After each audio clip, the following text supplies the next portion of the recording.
Assalamualaikum warahmatullahi wabarakatuh. Alhamdulillahirabbil alamin. Asyhadu an la ilaha illallah wahdahu la syarikalah wa asyhadu anna Muhammadan abduhu wa rasuluh la nabiyya ba'dah.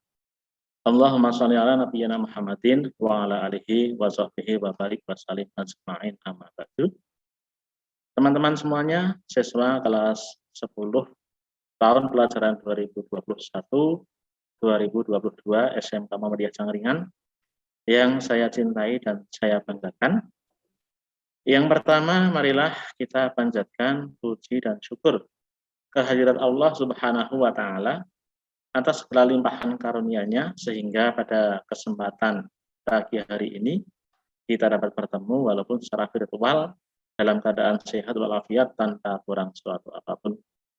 Salawat dan salam kita haturkan pada junjungan kita Nabi Agung Muhammad Sallallahu Alaihi Wasallam yang telah memberikan jalan terang pada kita semua, teriring doa semoga kelak kita mendapat syafaatnya di yaumul akhir. Amin.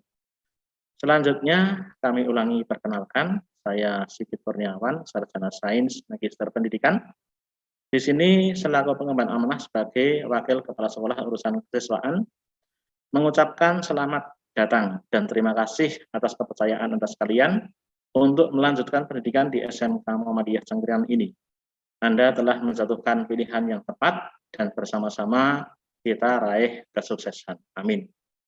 Selanjutnya terkait dengan kebijakan kesiswaan, ada beberapa hal yang perlu kami sampaikan.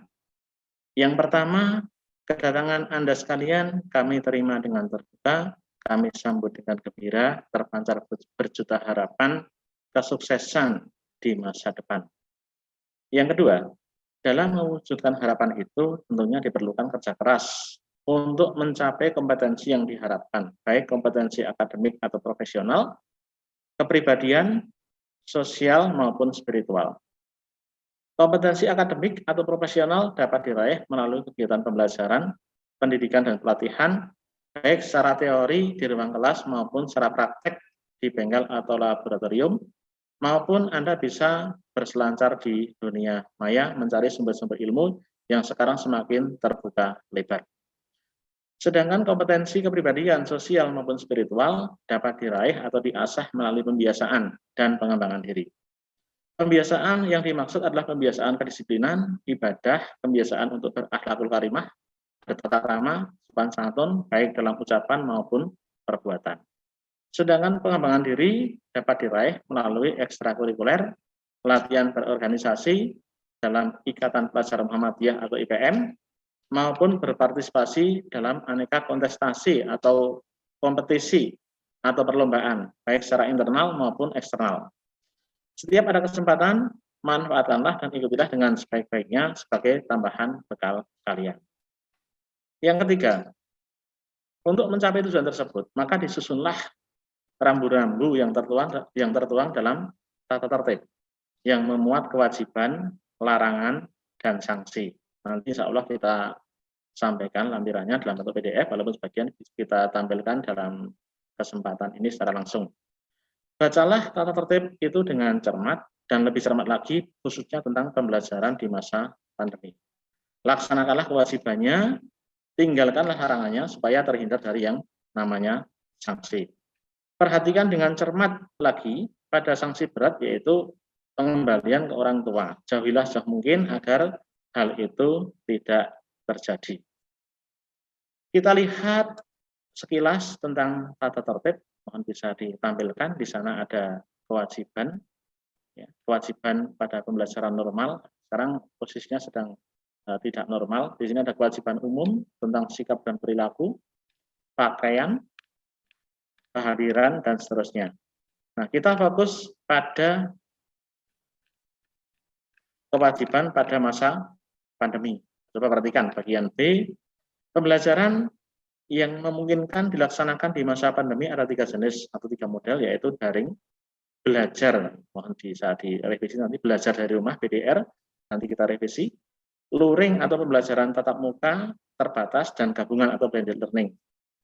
Jika pembelajaran nanti masih dilaksanakan secara daring, maka siswa wajib mengakses media pembelajaran yang dipergunakan nanti bisa menggunakan WA, Zoom, YouTube, Google Classroom, atau yang lainnya menyesuaikan dari Bapak Ibu guru yang menyampaikan pembelajaran. Yang B, mengikuti secara aktif pembelajaran daring sesuai dengan media yang dipergunakan. Jadi kalau misalnya dengan WA, responlah dengan WA. Kalau nanti ada yang gunakan Google Classroom, ya responlah sesuai dengan itu. Adapun jika ada kendala, nanti bisa dimusyawarahkan, kita diskusikan untuk mencari solusi yang terbaik. Yang C, mempelajari dengan sungguh-sungguh materi yang disampaikan dan mengerjakan tugas yang diberikan. Jadi kemungkinan nanti materi bisa disampaikan dalam bentuk video, PDF, silakan dicermati dengan sebaik-baiknya. Yang D adalah mengirimkan tugas tepat waktu. Tugas jangan ditunda, karena jika ditunda akan tertumpuk oleh tugas yang berikutnya. Yang kedua, jika pembelajaran dilaksanakan luring atau tatap muka terbatas, maka siswa wajib yang A, datang tepat waktu dengan menerapkan protokol kesehatan yang ketat. Tetap memakai masker, jaga jarak, cuci tangan, dan lain sebagainya. Yang B, mengikuti pembelajaran tatap muka dengan sungguh-sungguh, berusaha keras memahami materi dan mengerjakan tugas yang diberikan. Yang C, mengumpulkan tugas tepat waktu. Yang ketiga, jika pembelajaran dilaksanakan secara gabungan, maka siswa wajib untuk mengikuti secara aktif sesuai dengan arahan guru. Jadi kalau pas daring ya ikut daring, pas luring ikut luring. Tentunya saat tidak ada kendala yang menghalangi. Yang berikutnya terkait larangan, ini ada cukup banyak. Ya. Intinya semua perbuatan yang tidak baik itu dilarang dalam tata tertib ini. Itu silahkan dihindari. Selanjutnya kita fokus pada masalah sanksi, terutama sanksi yang berat. Ya. Ini ada berjenjang. Bisa dilihat pada bagian sanksi nomor 4 ini yang harus kalian hindari. Yaitu siswa itu akan dikembalikan ke orang tua atau wali jika A, siswa telah mendapatkan surat peringatan 1, surat peringatan 2, dan surat peringatan 3. Dan tidak ada perbaikan. Nah, terbitnya surat peringatan itu nanti berdasarkan catatan pelanggaran yang ada di BK. Yang B, siswa menikah, hamil atau menghamili. Ini mohon diperhatikan betul, jangan sampai Anda harus selesai sebelum waktunya karena masalah tersebut.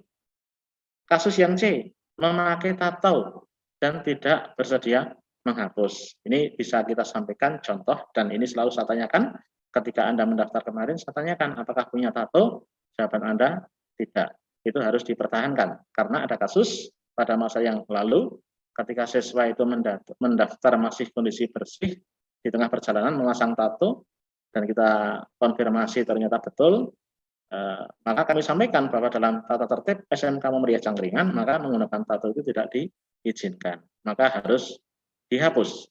Karena yang bersangkutan tidak bersedia menghapus, maka dengan terpaksa yang bersangkutan kita kembalikan ke orang tuanya. Yang D adalah melakukan tindakan kriminal sehingga berurusan dengan pihak kepolisian. Tolong ini betul-betul dihindari.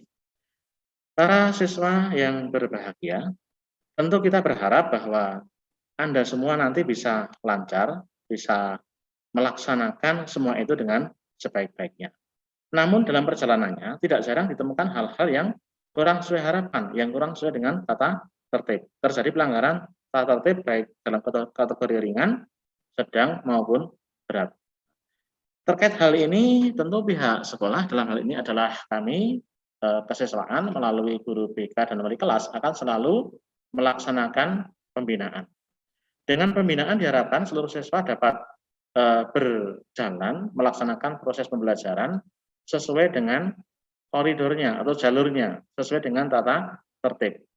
Dan jika terjadi penyimpangan akan segera dapat dikembalikan pada jalurnya, sehingga tidak berhenti di tengah jalan dan bisa sampai pada tujuan akhir. Kita semuanya tentu berharap bahwa semua siswa yang masuk hari ini, yang masuk tahun ini akan bersama-sama lulus dan diwisuda di sekolah ini 3 tahun yang akan datang. Akan tetapi, jika ada 1-2 yang terpaksa harus berhenti di tengah jalan karena hal-hal pelanggaran berat tadi dan tidak memungkinkan untuk dikembalikan pada jalurnya untuk kembali belajar lagi, maka kami tidak bisa memaksa untuk bertahan dan terpaksa nanti kita kembalikan ke orang tua atau walinya. Tentu ini sangat tidak kita harapkan.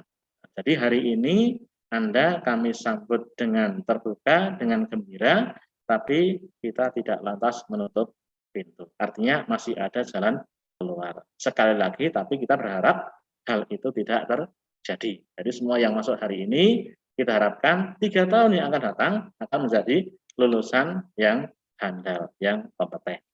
Yang keempat, tujuan akhir dari proses pembelajaran, pendidikan, pelatihan, dan pengembangan diri, serta latihan berorganisasi, itu adalah Anda akan meraih kompetensi ya. Jadi Anda bisa menjadi lulusan yang berakhlak mulia, kompeten, berbudaya.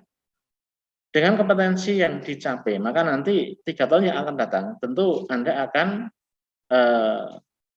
lulus dari sekolah ini dan dihadapkan pada pilihan yang serba indah dan serba menyenangkan. Anda bisa bekerja atau berwirausaha, atau mungkin ada yang ingin melanjutkan ke jenjang pendidikan yang lebih tinggi. Maka kita mulai, bismillah, hari ini kita mulai, selanjutnya selama 3 tahun ke depan kita perjuangkan bersama, kita jaga tetap istiqomah, semoga nanti 3 tahun depan husnul khotimah, berakhir dengan baik. Sukses untuk kita semua, semoga Allah Subhanahu wa taala meridhai dan memudahkan langkah dan ikhtiar kita. Demikian uraian dari kami selaku Wakil Kepala Sekolah Urusan Kesiswaan. Atas perhatiannya diucapkan terima kasih. Sebelum saya akhiri, jika ada hal-hal yang kurang berkenan, kami mohon maaf yang sebesar-besarnya. Wassalamualaikum warahmatullahi wabarakatuh.